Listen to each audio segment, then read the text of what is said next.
प्रकृतीत अस्वस्थता असल्यामुळे उद्या शरद पवार यांचे सर्व कार्यक्रम रद्द करण्यात आलेले आहेत। उद्या बीड जिल्ह्याच्या आष्टीमध्ये शरद पवारांची सभा होती, ही सभा आता रद्द करण्यात आलेली आहे। दरम्यान पवारांना 2 दिवस घरीच आराम करण्याचा सल्ला डॉक्टरांनी दिला आहे। या संदर्भात अधिकची माहिती देण्यासाठी आपल्या प्रतिनिधी प्रतीक्षा पारखे आपल्या सोबत आहेत।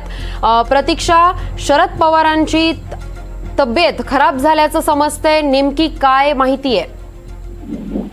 खरं तर आज बारामतीची जी सांगता सभा होती त्याला शरद पवार हे संबोधणार होते। सुप्रिया सुळेंची प्रचाराची शेवटची सभा होती आणि त्याला शरद पवार यांनी संबोधलं।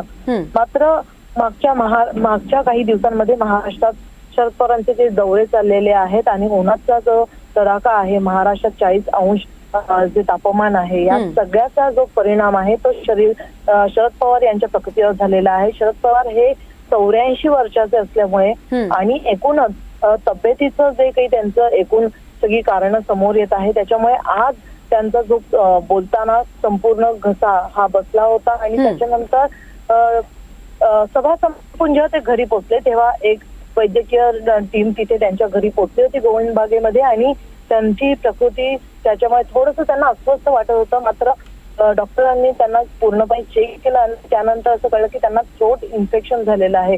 त्याच्यामुळे वैद्यकीय सल्ल्यानुसार त्यांना 2 ते 3 दिवस पूर्णपणे आराम करायला डॉक्टरांनी सल्ला दिलेला आहे आणि कोणत्याही प्रकारच्या सभा किंवा भाषण करू नये, जास्तीत जास्त बोललं जाऊ नये, कमीत कमी बोलावं आणि गरम पाणी प्यावं असे सल्ले त्यांना दिले गेले आहेत। मात्र हा एकूणच जो काही त्यांचा महाराष्ट्रात जी धावपळ होती प्रचाराची, त्याच्यामुळेच या सर्वांचा त्यांच्या शरीरावर हा परिणाम दिसून येत आहे। त्याच्यामुळे आता त्यांना हॉस्पिटलाइज करण्यात नाही आलेलं, परंतु घरी पूर्ण वैद्यकीय सेवेनुसार त्यांना आराम करायला सांगितलेलं आहे।